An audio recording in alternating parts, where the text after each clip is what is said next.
আমার আব্বা আম্মা মারা গিয়েছে প্রায় 16 বছর হলো। মা 15 বছর, বাবা 16 বছর। আমি প্রায়ই আব্বা আম্মাকে স্বপ্নে দেখি।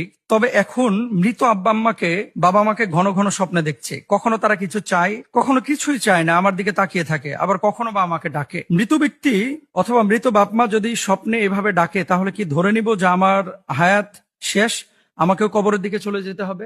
এই প্রশ্নটি যিনি করেছেন, দেখেন ইম্পর্টেন্ট একটা প্রশ্ন। মৃত বাপ মা অনেকেরই এরকম স্বপ্নে দেখা দেয়, দাদা দাদি স্বপ্নে দেখা দেয়, অনেক সময় কিছু চায়, অনেক সময় আবার ফেলফেলা তাকায় থাকে, অনেক সময় ডাকে। এখন কোনটার জন্য কি স্বপ্নটা? এটা তো আল্লাহর পক্ষ থেকে, তাই না? আল্লাহ সুবহানাহু ওয়া তাআলা কুরআনুল কারীমের সূরা জুমারের 42 নম্বর আয়াতের মধ্যে বলছেন, আল্লাহু ইয়াতাওয়াফাল আনফুসা হিনা মাউতিহা ওয়াল্লাতী লাম তামুত ফি মানামিহা। আল্লাহ প্রাণ গ্রহণ করেন মৃত্যুর সময় এবং যারা মরে না তাদেরও নিদ্রার সময়। ব্যাপারটা হচ্ছে, আপনি যখন ঘুমান, আন্নাউমু কাল মাউত, রূহটা কিন্তু আপনার সাথে একটা সাময়িক বিচ্ছেদ ঘটায়। আপনি যখন ঘুমান, এজন্য আপনি একটা জিন্দা লাশের মতো পড়ে থাকেন, মানে মৃতের মতোই কিন্তু পড়ে থাকেন। এখন স্বপ্ন হলো আত্মার এক বিশেষ অবস্থা, যেখানে মৃতদের দেখা সম্ভব। আর এই মৃতদের দেখার ব্যবস্থা কিন্তু আমি করি না, আপনি করেন নাই, এটা আল্লাহ তাআলা করেছেন। চাইলেই কিন্তু একজন মানুষ আরেকজন মানুষকে, মৃত ব্যক্তিকে স্বপ্নে দেখতে পান না।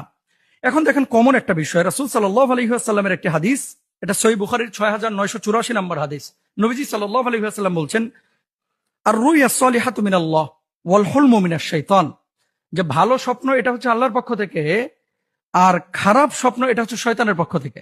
এখন আপনি এই মূলনীতির উপরে, বুখারীর এই হাদিসের উপর ভিত্তি করে আপনি চিন্তা করেন যে আপনার বাপ মা কি অবস্থায় আপনার সাথে দেখা দিয়েছে। যদি আপনার বাপ মা ভালো অবস্থায় আপনার সাথে দেখা দেয়, তাহলে জানবেন যে আপনার আব্বা আম্মা হয়তো ভালো অবস্থায় আছে। যদি খারাপ অবস্থায় দেখা দেয়, তাহলে জানবেন যে আপনার আব্বা আম্মা খারাপ অবস্থায় আছে। তাহলে আপনি করবেনটা কি? আও ওয়ালাদিন সালিহান ইয়াদউ লা, বাপ মার জন্য দোয়া করেন, রব্বির হামহুমা কামা রব্বায়ানি সগীরা, বলে আল্লাহ আপনি আমার বাপ মাকে ক্ষমা করে দেন, সেভাবে লালন পালন করেন যেভাবে ছোটবেলায় আমাকে লালন পালন করেছেন। এটা হচ্ছে আপনার করণীয়। খারাপ স্বপ্ন যদি দেখেন, আর ভালো স্বপ্ন যদি দেখেন, ধারণা করতে পারেন যে আপনার বাবা বা মা ভালো অবস্থায় আছে, কিন্তু এটা গ্যারান্টেড না।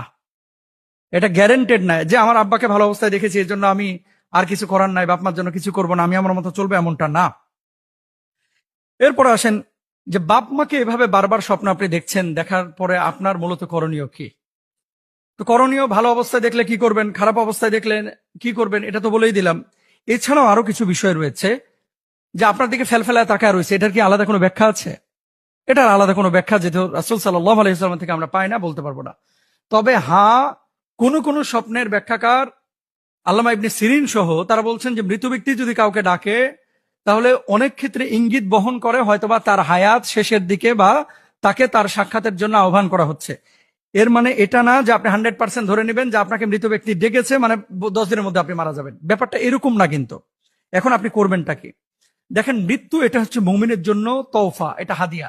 মৃত্যু আসা, মৃত্যু বরণ করা, এটা মুমিনের জন্য ভয়ের কোনো কারণ না, এটা ভালো জিনিস। কারণ মুমিন মরার সঙ্গে সঙ্গে ইয়া আইয়াতুহান নাসুল মুতমাইন্না ইরজিআ ইলা রাব্বিকা রাদিয়াতাম মারদিয়া,